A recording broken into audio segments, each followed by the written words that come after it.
Hi, guys. Happy Thanksgiving. This has been an amazing day. I kind of had to scoot out and hide in my room a little bit to do this live. So I am super excited that you guys are joining me tonight. And I know that you have a lot going on. And so you could be out doing a lot of things with family or whatever. So I'm so grateful that you're here with me. And this is all Ask Dr. Tammy stuff. So I'm here for you, but I always like to have a topic. And so just kind of keep the conversation going. So I thought a fun topic tonight would be to actually talk about the holidays. And it's always about hormones with me and how to balance hormones. And so there are a couple of hormones that you might not be familiar with that can help balance out your female hormones because I'm always talking about menopause, right? And so, yes, absolutely, I'm all about menopause. Once your ovaries dry up, literally ovarian failure is what we go through. We have to do something about that. But there is something that we can do to balance our hormones, and we can regulate a few hormones called oxytocin, cortisol, and melatonin. So, you guys are probably familiar with melatonin. That's the sleep hormone. It's the hormone that basically is made from the gland in the head that makes you go to sleep. And it's stimulated by a dark room. And melatonin starts to decline in our late 40s. And so, after we start dropping off our progesterone, we don't sleep at all. And it's just terrible. I had a patient tell me just this week, she said, I've not slept in 20 years and I've been begging doctors to give me hormones. And so, anyway, we started her on a great plan. And she said that she has slept like for the first time in 20 years. And it's just nuts how our melatonin is so affected by progesterone. So, it's really important to get that balance. But what I want to talk about is a hormone that's not talked about a lot, and it is oxytocin. And oxytocin is the hormone that when a mom has a baby, it's the cuddle hormone, it's the bonding hormone, it is part of the Pitocin oxytocin um, letdown process where you can actually breastfeed. So it's all a hormone chemical love bonding thing. And what happens is as we get through having our babies and through raising our kids and all this snuggle cuddle stuff that we do with the little ones, we start to lose oxytocin and we start to lose that response because oxytocin is stimulated by hugs and cuddles and love. And it's also stimulated by having a pet. I have a dear friend, she's in her late 80s and she just lost her little dog. And we don't think about the elderly who aren't being held anymore. The ones in the nursing homes, they're not getting that touch, that physical touch, and that oxytocin stimulation. And so losing her little dog, everybody's like, thinks it's just a dog. But that is her whole world. And that is her oxytocin stimulation. That is her calm regulation hormone. And so it's a really big deal. And as women get their babies raised and we get through menopause and we don't have that, and if we have a spouse that's not particularly affectionate with us, we're not getting that oxytocin response. And what oxytocin does is it calms our cortisol response. And cortisol is our stress hormone. And so we see a lot of women who go through this just kind of losing their ever loving minds because they're declining in their hormones or they've completely gone through ovarian failure once menopause has kicked in, and now they don't have that oxytocin response to calm their cortisol, and they're acting like ever loving crazy women. I mean, it's like, they're mad, they're mean. I always tell my nurses in my practice that when a woman comes in for the first time, do not judge her because they're mean and they're grumpy and they don't feel good. And Lori says, I'm 63. My dog's the only warm living being I touch every day. And it's so important because, yes, that touch is so important. That stimulates that oxytocin. And there have been studies done, very interesting, about people like in war, in the military, that the cortisol response, the stress that they experience, over time actually changes the chemical structure of the brain. And the brain makes your neurochemicals like serotonin and dopamine and GABA and all the hormones that can regulate your mood. And literally, when those structures change in the brain and those areas shrink physically on MRI and PET scans, it changes the chemical structure of the brain. And so, yeah, they come out and they need medication. They need, you know, you know, therapy. They need all sorts of things because the brain structures actually changed. And I have women, I just did a video last week on this. The only prescription medication that I like to use, well, hormones are, can be prescriptions, right? But the only prescription medication that I use for mood changes in women after menopause is a medication called Lamictal. And it was first approved as a seizure medication and it works for that looping anxiety stuff. And so if your doctor hasn't given you hormones and you're on antidepressants, which 60% of women are after menopause, um, I find that sometimes after that chemical physical structure in the brain has changed, that we are really committed, even when we get a woman's hormones balanced, committed to doing something for them for a little while until things can get regulated for them. So Lamictal, that is Lamictal. You can write that down. Ask your doctor about it.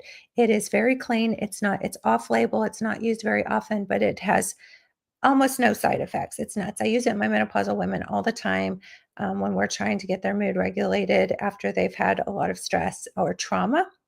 And so I just start in a really low dose and then you can titrate up. But it doesn't have any sexual side effects, which is a really big deal. If you have, a menopausal woman, that's the last thing you want to do, especially if she doesn't have any hormones on board.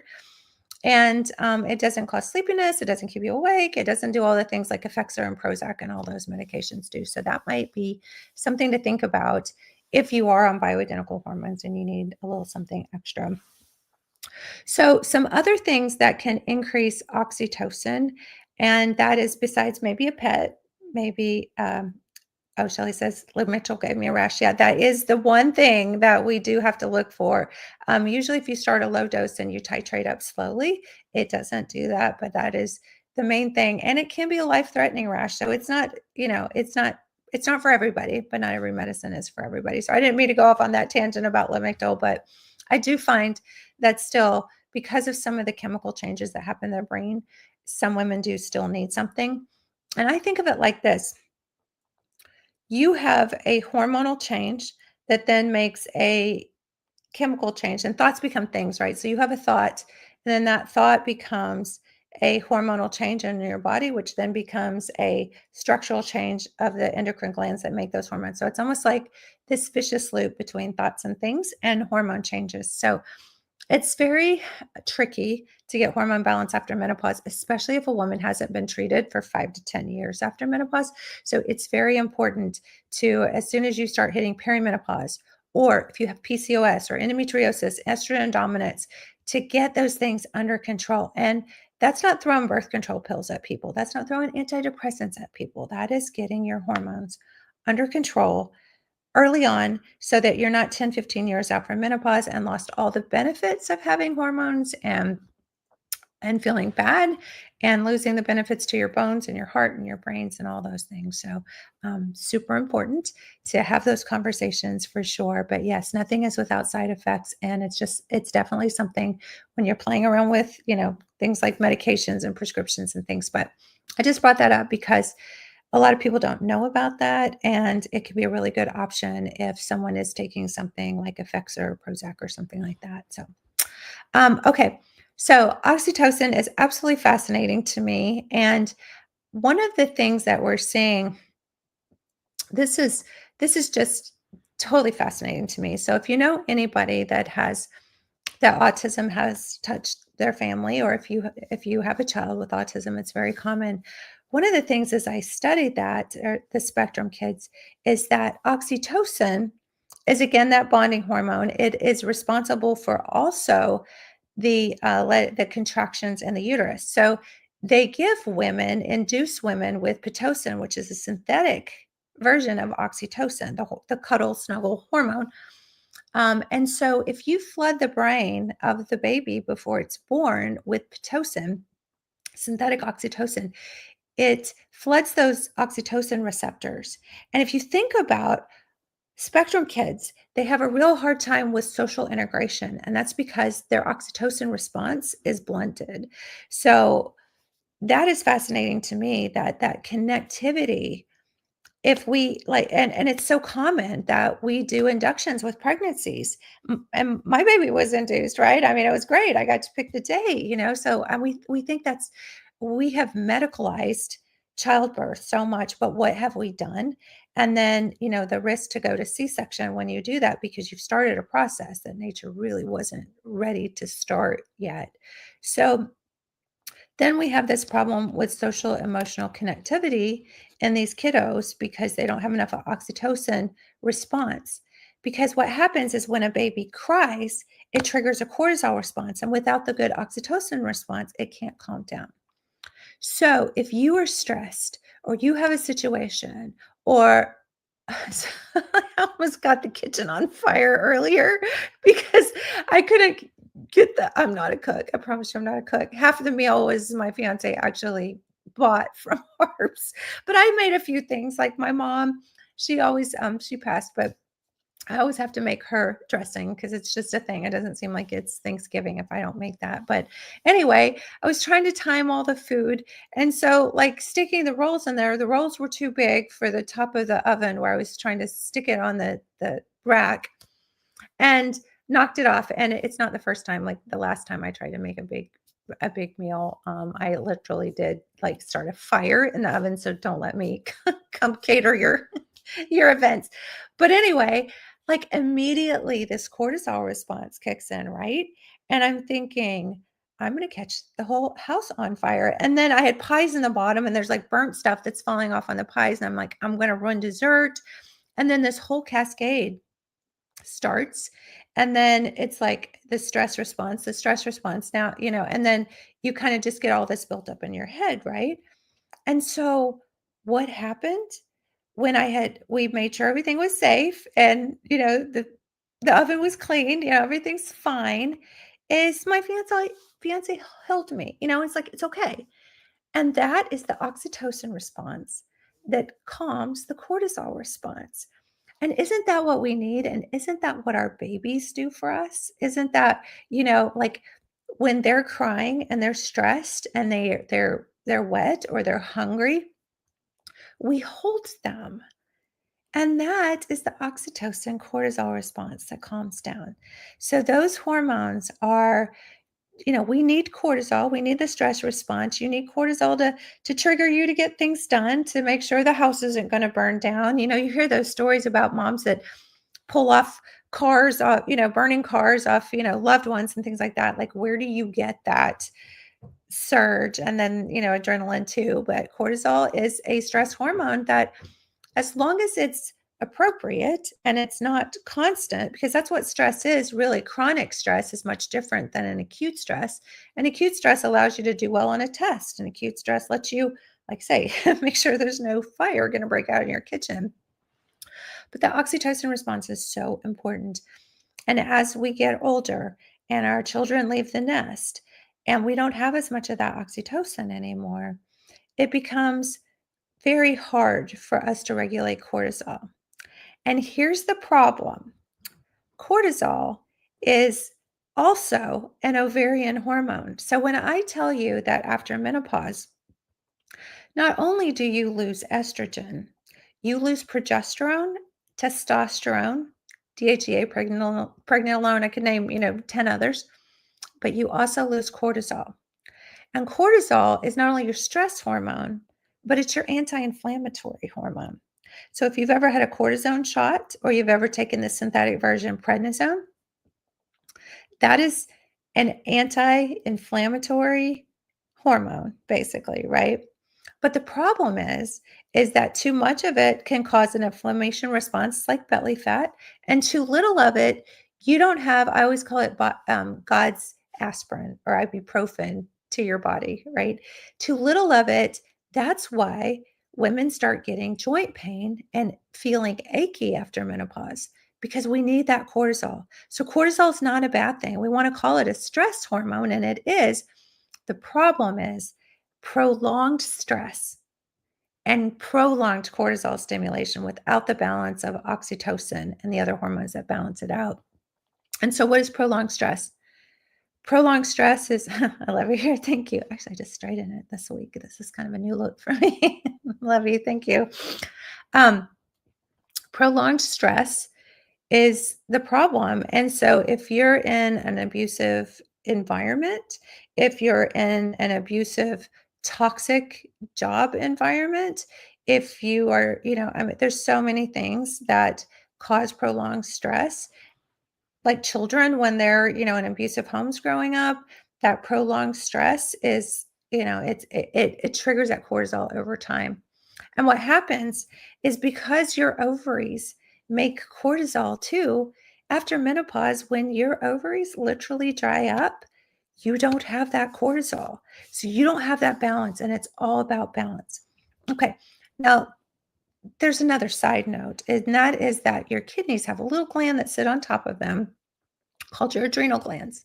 And your adrenal glands make cortisol and your ovarian hormones too. So it's like God did give us a backup plan. When I say you're an ovarian failure because your ovaries literally die after menopause, there is a little bit of estrogen, progesterone, testosterone, cortisol, DHEA that is made by your adrenal glands.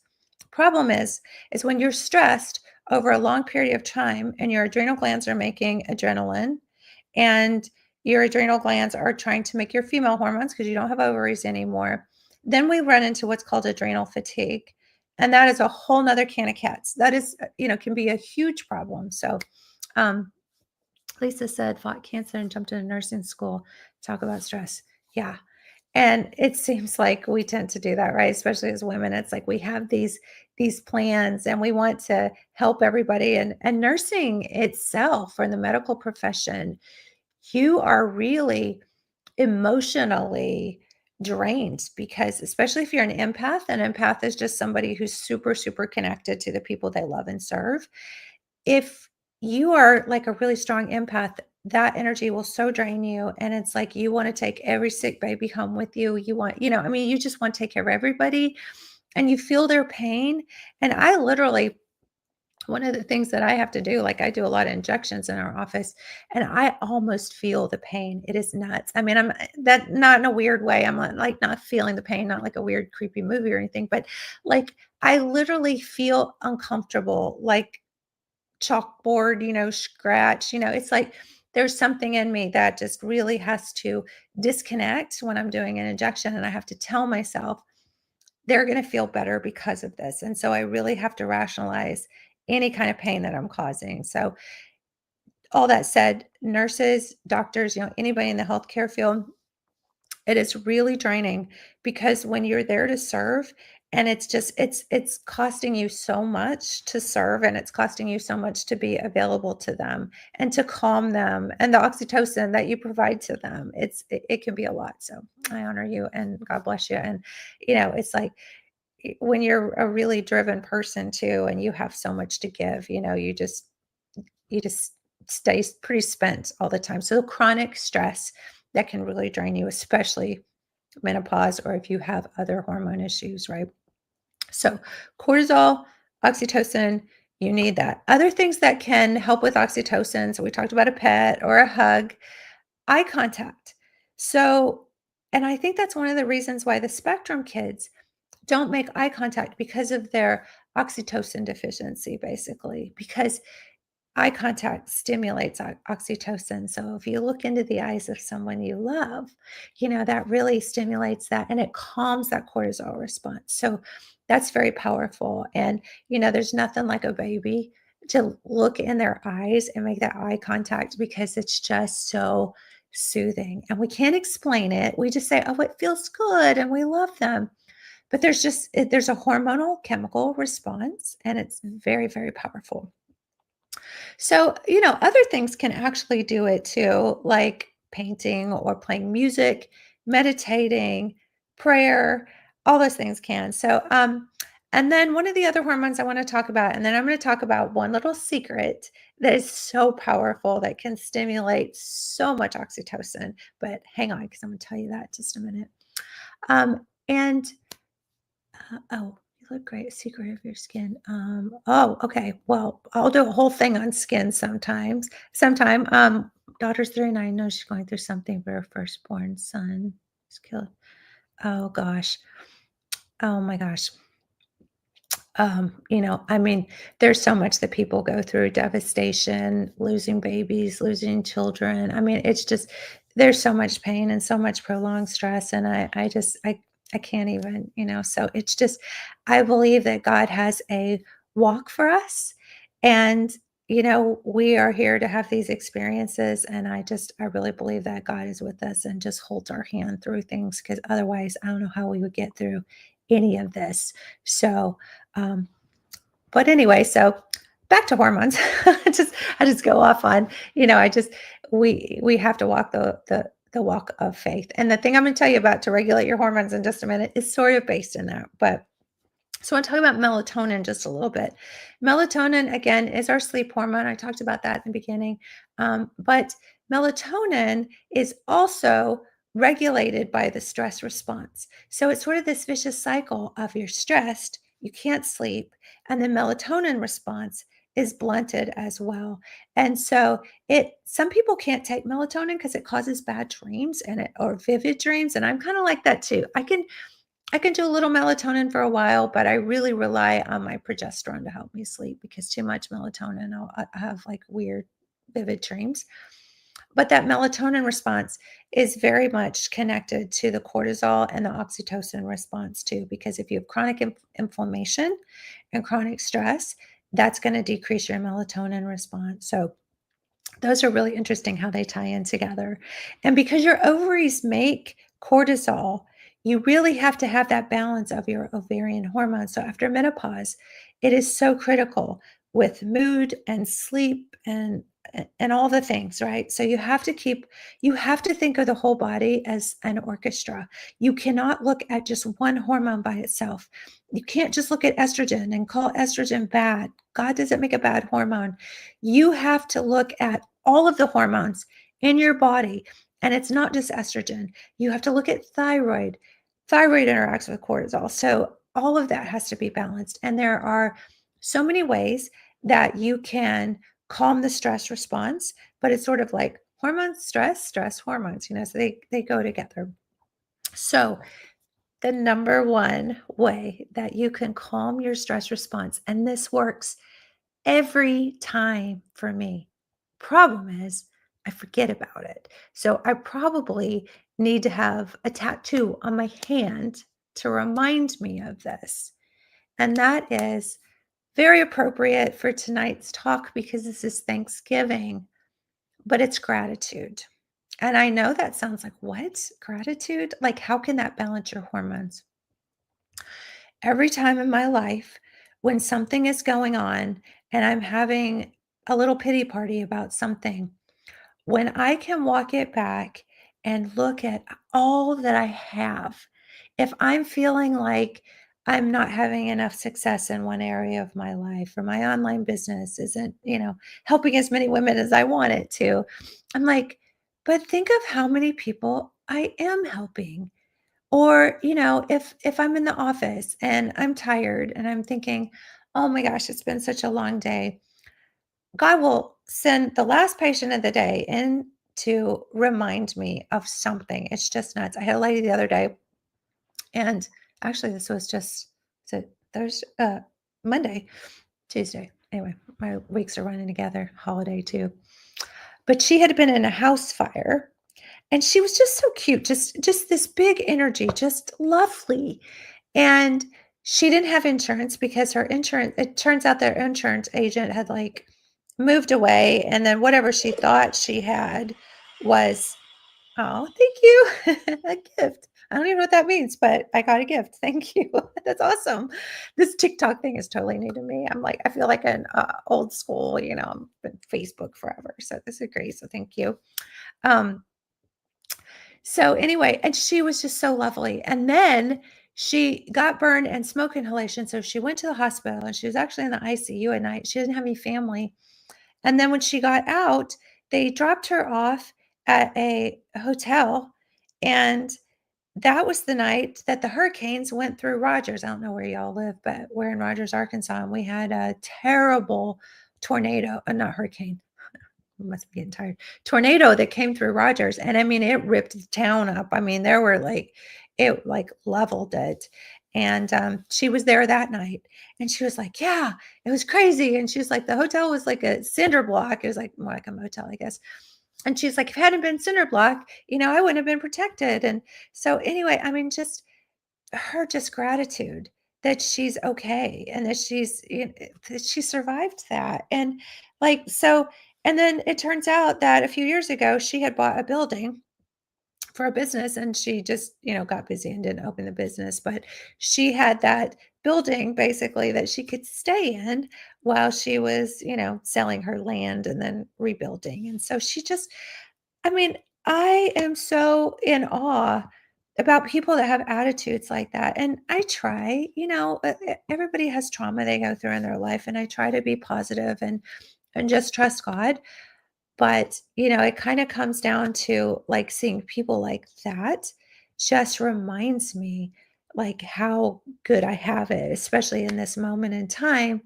And then their attitude, because unfortunately, I'm a hot mess. I completely lose track of gratitude when I am stressed out.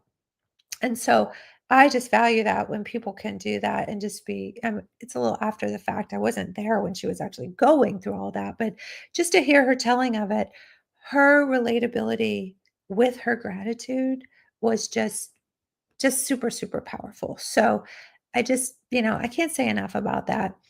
And there are a lot of research studies that show that thankfulness and gratitude are very healing. And so, if we want to wrap this up in a big bow and, let you guys go tonight, because I know it's the holiday and I thank you so much for being here with me. But when you think about gratitude stimulating oxytocin, and especially if you're so grateful you hug somebody, if you think about gratitude stimulating oxytocin, and that oxytocin has a calming effect, it literally grabs onto cortisol and says, "Hey, calm down." It's kind of like progesterone grabs onto estrogen and says, "Hey, calm down," which is one reason I'm so passionate about if a doctor wants to just put you on estrogen without progesterone, it has a synergistic, calming connectivity effect. So don't let them just put you on estrogen ever. And people say, well, the whole hysterectomy thing, never. There's never a reason to be on estrogen without progesterone. So let me just throw that out there. But you need the oxytocin and the cortisol response. They're both important. You need cortisol to be pulled in with oxytocin. And so many studies have showed that you can actually increase your oxytocin levels. I mean, like in the lab, like checking oxytocin levels, they can check it in like real time on people and have showed that gratefulness and thankfulness is the number one way besides actually physical touch to increase your oxytocin levels. So anytime that you're feeling stressed, just step back and think, okay, what can I look at that I'm grateful for? What is going right in my life right now? One thing, just one thing, and just focus in on that. And that could stimulate your oxytocin response, which could spiral into balancing a whole lot of hormones for you. So anyway, okay, I know my family's waiting on me and I have some oxytocin to go suck up out there right now. I love you all very much. Please have a wonderful holiday.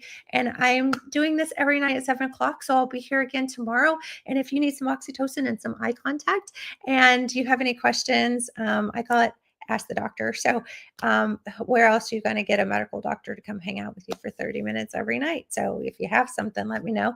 I'm a nerd. I do a lot of studying. I've studied things. I've done a lot of investigational medicine and a lot of research. So I'm not bragging. I'm just saying I got a few little things. And if I don't know, if you want to inbox me or friend me and ask me stuff, I will try to find answers for you too. So anything I could do to serve. Okay. Uplifting to know that. Thank you. Happy Thanksgiving. Okay. I love y'all so much. Okay. Night.